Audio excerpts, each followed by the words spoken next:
नमस्ते। इनसाइड भारत में आपका स्वागत है। भारत की पहचान और विविधता पर गहरी चर्चा। आज हम बात करेंगे तमिलनाडु की। तमिलनाडु, हाँ, भारत का दक्षिणी सिरा मंदिरों की भूमि के नाम से मशहूर, अपनी गहरी संस्कृति, भाषा और हजारों साल पुराने इतिहास के लिए जाना जाता है। बिल्कुल। और सिर्फ इतिहास या संस्कृति ही नहीं, आज तमिलनाडु भारत की दूसरी सबसे बड़ी इकोनॉमी है। जीएसडीपी करीब 27.22 ट्रिलियन, एक बड़ा इंडस्ट्रियल हब और टेक्नोलॉजी और रिन्यूएबल एनर्जी में भी काफी आगे है। तो चलिए इस दिलचस्प राज्य की और गहराई से पड़ताल करते हैं। हमारे पास जो जानकारी है उससे हम इसकी ज्योग्राफी, लंबा इतिहास, अनोखी संस्कृति, डायनामिक अर्थव्यवस्था और भविष्य की चुनौतियों पर नजर डालेंगे। शुरुआत इसकी भौगोलिक स्थिति से करते हैं। इंडियन पेनिनसुला के दक्षिण पूर्वी तट पर है ये। हाँ, इसकी ज्योग्राफी काफी अनोखी है। देखिए, पश्चिम में वेस्टर्न घाट्स की ऊंची पहाड़ियां हैं, उत्तर में ईस्टर्न घाट्स, पूर्व में बंगाल की खाड़ी के साथ लंबे कोस्टल प्लेन्स और दक्षिण पूर्व में गल्फ ऑफ मन्नार और पाल्क स्ट्रेट, जो इसे श्रीलंका से अलग करते हैं। अच्छा। पड़ोसी राज्य केरल, कर्नाटक, आंध्र प्रदेश हैं। श्रीलंका के साथ इंटरनेशनल मैरीटाइम बॉर्डर भी है। और ये वेस्टर्न और ईस्टर्न घाट्स का मिलना नीलगिरी पहाड़ियों में, ये भी तो यही होता है। हाँ हाँ, बिल्कुल। और कावेरी नदी भी तो राज्य को लगभग 2 हिस्सों में बांटती है। डोडा बेटा यहाँ की सबसे ऊंची चोटी है ना? सही कहा। नीलगिरी हिल्स में डोडा बेटा सबसे ऊंची चोटी है और इसकी कोस्टलाइन भी देखिए, करीब 1076 किलोमीटर लंबी है। अरे वाह। गुजरात के बाद देश में दूसरी सबसे लंबी। मन्नार की खाड़ी में खूबसूरत कोरल रीफ्स भी हैं। ज्यादातर नदियां वेस्टर्न घाट से निकलकर बंगाल की खाड़ी में गिरती हैं। यहाँ की क्लाइमेट के बारे में क्या खास है? सुना है नॉर्थ ईस्ट मानसून पर ज्यादा निर्भरता है, जो बाकी भारत से अलग है। हाँ, ये दिलचस्प बात है। ज्यादातर ट्रॉपिकल क्लाइमेट है, लेकिन बारिश मुख्यतः नॉर्थ ईस्ट मानसून से होती है। अच्छा, अक्टूबर दिसंबर वाले से। जी, अक्टूबर दिसंबर, जबकि देश का बाकी हिस्सा साउथ वेस्ट मानसून पर निर्भर है।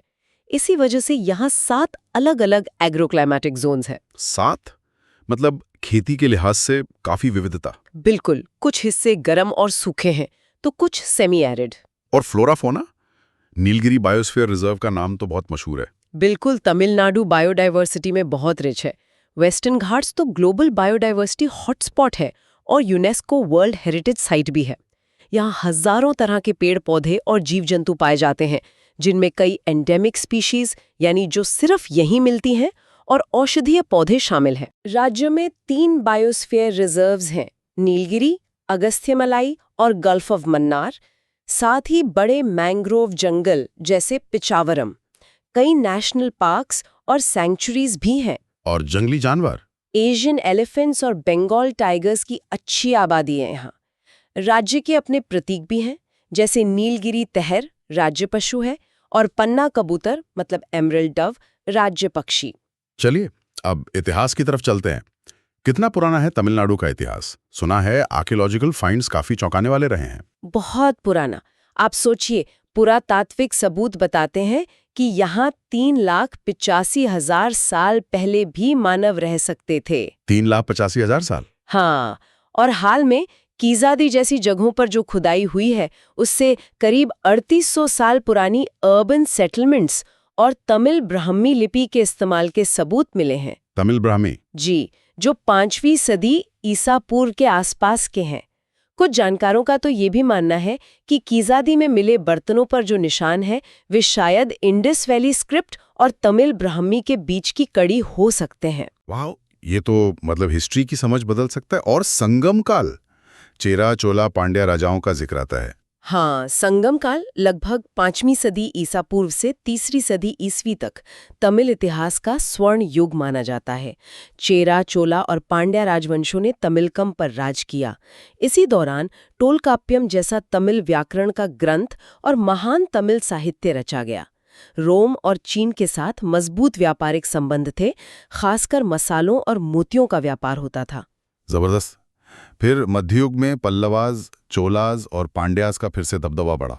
बिल्कुल, पल्लवाज 3री से 9वीं सदी ने कांचीपुरम को राजधानी बनाया और महाबलीपुरम के शानदार रॉक कट स्मारक बनवाए, जो आज यूनेस्को साइट है। महाबलीपुरम, हाँ। मंदिरों में ऊंचे गोपुरम बनाने की शुरुआत भी इन्होंने ही की।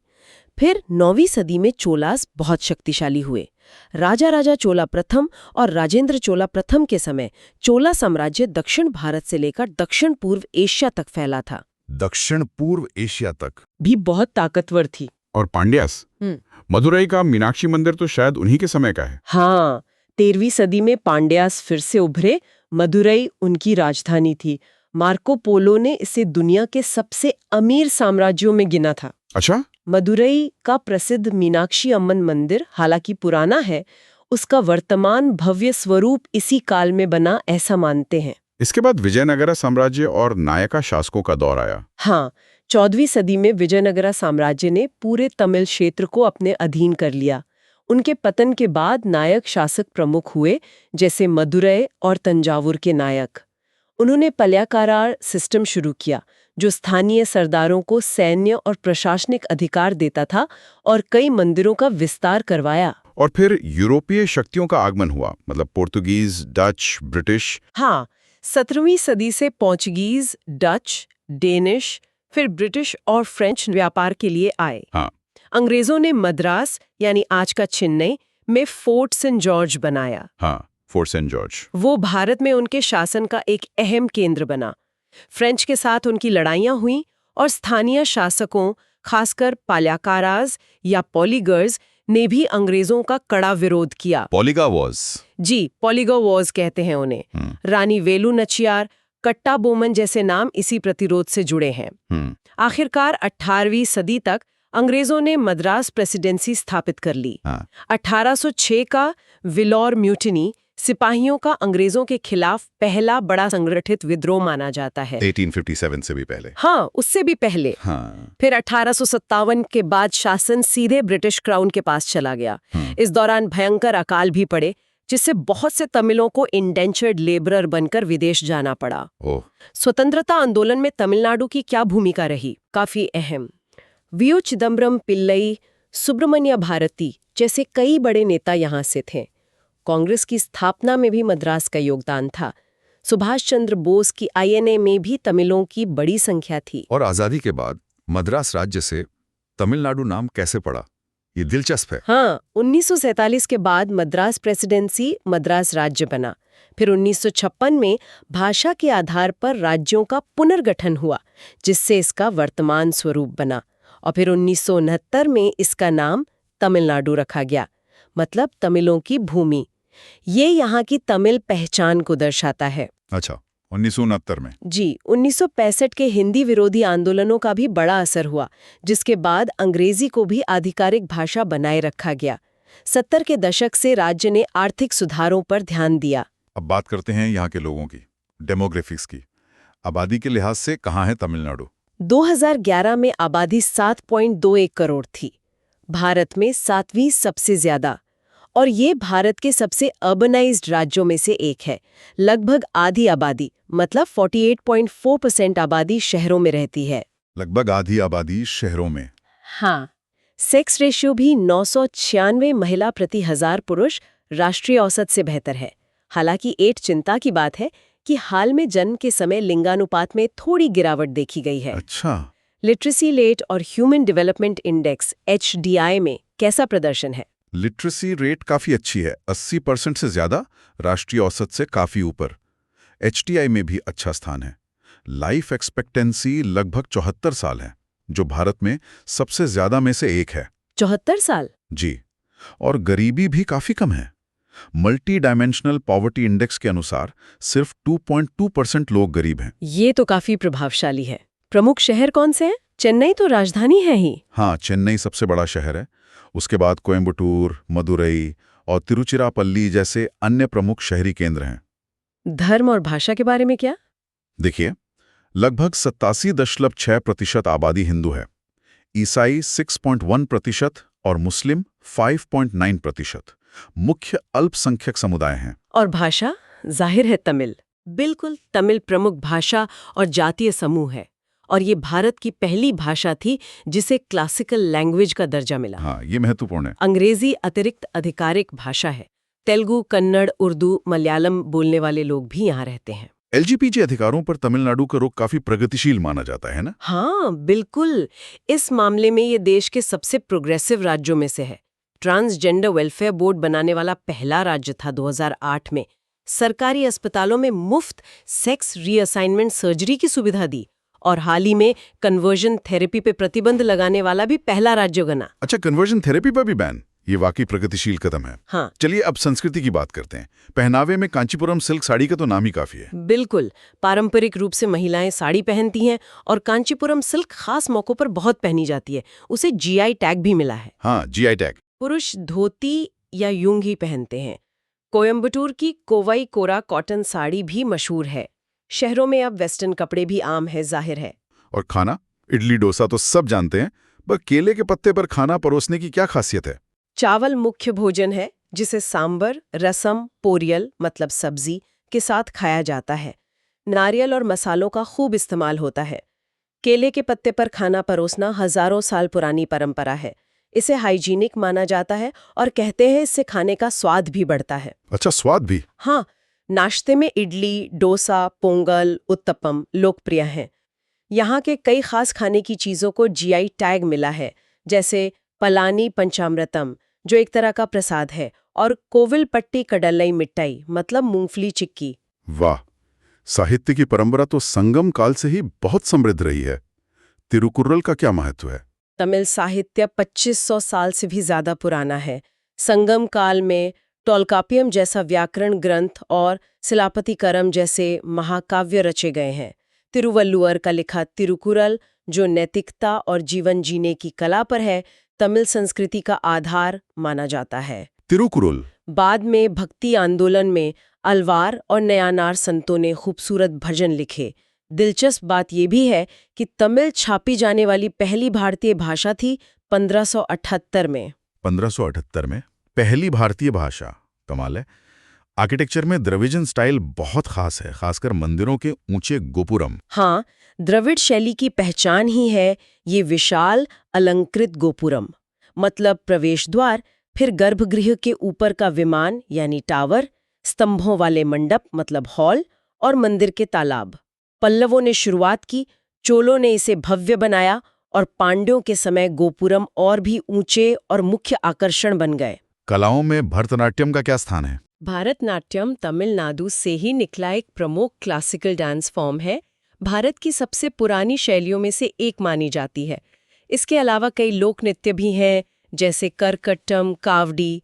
संगीत में कर्नाटिक म्यूजिक की गहरी जड़ें हैं। नादस्वरम और थाविल जैसे वाद्यंत्र शुभ मौकों पर बजाए जाते हैं। हाँ, नादस्वरम की आवाज तो शादी ब्याह में खूब सुनाई देती है। बिल्कुल। चेन्नई को अक्सर दक्षिण भारत की सांस्कृतिक राजधानी कहते हैं। और कॉलीवुड, तमिल फिल्म इंडस्ट्री का भी बड़ा नाम है। हाँ, कोलीवुड मतलब कोडम्बक्कम और हॉलीवुड को मिलाकर ये भारत के सबसे बड़े फिल्म उद्योगों में से एक है। पहली दक्षिण भारतीय मूक फिल्म और पहली तमिल बोलती फिल्म यहीं बनी थी। अच्छा, प्रमुख त्योहार कौन से हैं? पोंगल और जल्लीकट्टू के बारे में सुना है। पोंगल मुख्य फसल उत्सव है, जनवरी में मनाया जाता है। इसमें सूर्य पूजा होती है, पोंगल नाम का पकवान बनता है। इसी दौरान मट्टू पोंगल पर पशुओं की पूजा और जल्लीकट्टू वो सांडों को काबू करने का खेल होता है। हाँ, जल्लीकट्टू। इसके अलावा तमिल नववर्ष पुथंडू, कार्तिगई दीपम जो रोशनी का त्योहार है, थाईपुसम प्रमुख त्योहार हैं। चेन्नई में दिसंबर में मद्रास म्यूजिक सीजन भी बहुत बड़ा आयोजन होता है। इतनी समृद्ध संस्कृति और इतिहास के साथ ये देखना भी दिलचस्प है कि तमिलनाडु आज आर्थिक रूप से कहाँ खड़ा है। दूसरी सबसे बड़ी अर्थव्यवस्था आपने बताया। हाँ, और प्रति व्यक्ति आय पर कैपिटा इनकम भी राष्ट्रीय औसत से काफी अच्छी है। ये भारत के सबसे इंडस्ट्रियलाइज्ड और अर्बनाइज्ड राज्यों में से है। मैन्युफैक्चरिंग सेक्टर का जीडीपी में बड़ा योगदान है। मुख्य सेक्टर्स कौन से हैं?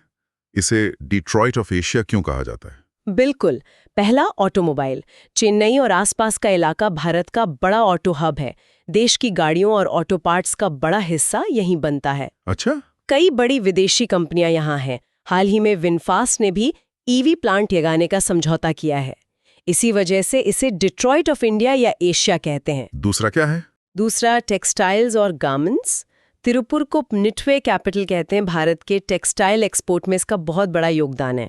निटवे कैपिटल। हाँ, कोयम्बटूर अपनी कॉटन मिल्स के लिए दक्षिण भारत का मैनचेस्टर कहलाता है। देश की आधी से ज्यादा टेक्सटाइल मिल्स यहीं हैं। क्या बात है। और तीसरा आईटी और आईटी नेबल सर्विसेज। चेन्नई एक प्रमुख आईटी हब है और हाल के सालों में ये भारत की सास कैपिटल के रूप में उभरा है। SaaS capital, software as a service. जी, यहाँ का टैलेंट पूल, इंफ्रास्ट्रक्चर और सरकारी नीतियाँ इसके पीछे हैं। चौथा है इलेक्ट्रॉनिक्स मैन्युफैक्चरिंग। मोबाइल फ़ोन जैसे एप्पल के लिए फॉक्सकॉन, सैमसंग और दूसरे कंज्यूमर इलेक्ट्रॉनिक्स का बड़ा उत्पादन यहाँ होता है। 2023 में तमिलनाडु भारत का सबसे बड़ा इलेक्ट्रॉनिक्स निर्यातक राज्य बन गया। सबसे बड़ा इलेक्ट्रॉनिक्स निर्यातक। जी, और पांचवा है renewable energy. Tamil Nadu wind energy में भारत का लीडर है। बहुत सारे विंड फार्म्स हैं।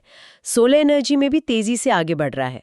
बड़े प्लेयर्स जैसे JSW, अडानी यहाँ भारी निवेश कर रहे हैं। अच्छा, कृषि का क्या योगदान है अर्थव्यवस्था में? कृषि अब GSDP का लगभग 13% है, लेकिन ग्रामीण रोजगार का आज भी मुख्य स्रोत है। चावल मुख्य फसल है। कावेरी डेल्टा क्षेत्र को तमिलनाडु का चावल का कटोरा कहते हैं। इसके अलावा गन्ना, नारियल, चाय, खासकर नीलगिरी चाय, फूल, केले उगाने में भी आगे है। पोल्ट्री में भी देश में अव्वल है। इन उद्योगों को सरकारी नीतियों से कैसे मदद मिलती है? तमिलनाडु की औद्योगिक नीतियां निवेश आकर्षित करने पर फोकस करती हैं। सरकार इंफ्रास्ट्रक्चर जैसी TDICO, सिपकॉट के इंडस्ट्रियल एस्टेट्स और इंसेंटिव्स मतलब सब्सिडी, टैक्स छूट, इन सब पर ध्यान देती है और EVs, एडवांस मैन्युफैक्चरिंग जैसे नए सेक्टर्स को बढ़ावा दे रही है। SEZs, स्पेशल इकोनॉमिक जोन्स भी अहम भूमिका निभाते हैं। हाल के ग्लोबल इन्वेस्टर्स मीट में बड़े निवेश समझौते हुए हैं। हाँ, ये तो खबरों में था। अब जरा बुनियादी ढांचे मतलब इंफ्रास्ट्रक्चर पर आते हैं। पानी एक बड़ी समस्या है सुना है। कावेरी जल विवाद भी अक्सर खबरों में रहता है। पानी वाकई एक बड़ी चुनौती है। तमिलनाडु में भारत के सिर्फ 3% जल संसाधन है, जबकि आबादी 6% है। सिर्फ 3%? हाँ, मॉनसून पर भारी निर्भरता है और पानी के बंटवारे को लेकर पड़ोसी राज्यों खासकर कर्नाटक के साथ कावेरी जल विवाद बहुत पुराना और गंभीर मुद्दा है। पारंपरिक तालाब और कुएं भी पानी के स्रोत हैं और चेन्नई जैसे शहरों में डीसैलिनेशन प्लांट्स भी लगाए गए हैं। हेल्थ फैसिलिटीज कैसी हैं? चेन्नई को इंडियाज हेल्थ कैपिटल भी कहते हैं। स्वास्थ्य सुविधाओं के मामले में तमिलनाडु काफी आगे है। लाइफ एक्सपेक्टेंसी अच्छी है, इन्फेंट मोर्टालिटी रेट कम है और ज्यादातर डिलीवरी अस्पतालों में होती हैं। चेन्नई में बेहतरीन सरकारी और निजी अस्पताल हैं, जिस वजह से मेडिकल टूरिज्म यहाँ की अर्थव्यवस्था का अहम हिस्सा है। भारत आने वाले करीब 40% मेडिकल टूरिस्ट तमिलनाडु आते हैं। 40%? ये बहुत बड़ा आंकड़ा है। ट्रांसपोर्टेशन नेटवर्क कैसा है? रोड नेटवर्क काफी अच्छा और घना है। रेल नेटवर्क साउदर्न रेलवे के तहत आता है, जिसका मुख्यालय चेन्नई में है। चेन्नई में सबअर्बन और मेट्रो रेल भी है। Nilgiri mountain railway? हाँ, वो तो यूनेस्को साइट है। चेन्नई, कोयम्बटूर, तिरुचिरापल्ली में अंतर्राष्ट्रीय हवाई अड्डे हैं। चेन्नई, एन्नौर, तुतिकोरिन बड़े बंदरगाह हैं। एजुकेशन के क्षेत्र में तमिलनाडु का क्या स्थान है? लिटरेसी रेट तो अच्छी है ही। हाँ, 82.9% लिटरेसी रेट है। स्कूलों में एनरोलमेंट रेट भी ज्यादा है। इसमें के कामराज द्वारा शुरू की गई मिड डे मील स्कीम का बड़ा योगदान माना जाता है। मिड डे मील स्कीम, हाँ। उच्च शिक्षा में IIT मद्रास, अन्ना यूनिवर्सिटी जैसे कई प्रतिष्ठित संस्थान हैं। इंजीनियरिंग और मेडिकल कॉलेजों की संख्या भी बहुत ज्यादा है। यहाँ उच्च शिक्षा में 69% आरक्षण नीति भी लागू है। अच्छा, 69% आरक्षण? टूरिज्म के लिहाज से तमिलनाडु में क्या खास है मंदिरों के अलावा? मंदिर तो हैं ही। मदुरई, रामेश्वरम, श्रीरंगम जैसे कई जगहों पर भव्य मंदिर हैं। इसे लैंड ऑफ टेम्पल्स यूं ही नहीं कहते। लेकिन इसके अलावा लंबी कोस्टलाइन पर खूबसूरत बीचेस हैं, जैसे चेन्नई का मरीना बीच, ऊटी, कोडाईकनाल जैसे हिल स्टेशंस हैं, कोटालम, होगेनाकल जैसे झरने हैं। और UNESCO sites? 4 UNESCO world heritage sites हैं। महाबलीपुरम के स्मारक, great living Chola temples, Nilgiri mountain railway और वेस्टर्न घाट का वो हिस्सा जो नीलगिरी बायोस्फीयर रिजर्व में आता है। टूरिज्म यहाँ की अर्थव्यवस्था का महत्वपूर्ण हिस्सा है। आखिर में खेलों की बात करें तो कबड्डी राज्य खेल है। चेस यहाँ बहुत लोकप्रिय है। चेन्नई को इंडियाज चेस कैपिटल कहा जाता है। विश्वनाथन आनंद यहीं से हैं। हाँ, विश्वनाथन आनंद। क्रिकेट सबसे लोकप्रिय है। Chennai super Kings CSK IPL की सबसे सफल टीमों में से है। पारंपरिक खेलों में जल्लीकट्टू और रेकला यानी बैलगाड़ी दौड़ शामिल हैं। सिलमबट्टम जैसी मार्शल आर्ट्स भी प्रचलित हैं। तो ये भी तमिलनाडु की एक गहरी पड़ताल, इतिहास, संस्कृति, अर्थव्यवस्था और आधुनिकता का एक अनूठा संगम। मंदिरों की भूमि से डिट्रॉइट ऑफ एशिया और सास कैपिटल बनने तक का सफर वाकई शानदार है। निश्चित रूप से इसकी गहरी सांस्कृतिक जड़ें और भविष्य की ओर देखने की इसकी क्षमता इसे भारत का एक बेहद महत्वपूर्ण और डायनामिक राज्य बनाती है। यहाँ की विविधता, औद्योगिक ताकत और सामाजिक प्रगति में बहुत कुछ सीखने लायक है। सोचने वाली बात यह है कि कैसे तमिलनाडु अपनी इस समृद्ध सांस्कृतिक विरासत को सहेजते हुए, पानी जैसी गंभीर चुनौतियों का सामना करते हुए, भविष्य में टेक्नोलॉजी, सस्टेनेबल इंडस्ट्रीज और इंक्लूसिव ग्रोथ में अपनी बढ़त बनाए रखेगा। ये देखना वाकई दिलचस्प होगा। ओके, तो हमें उम्मीद है कि आपको आज की चर्चा पसंद आई होगी। ऐसी ही और चर्चाओं के लिए हमारे चैनल को सब्सक्राइब करें। धन्यवाद। जय हिंद।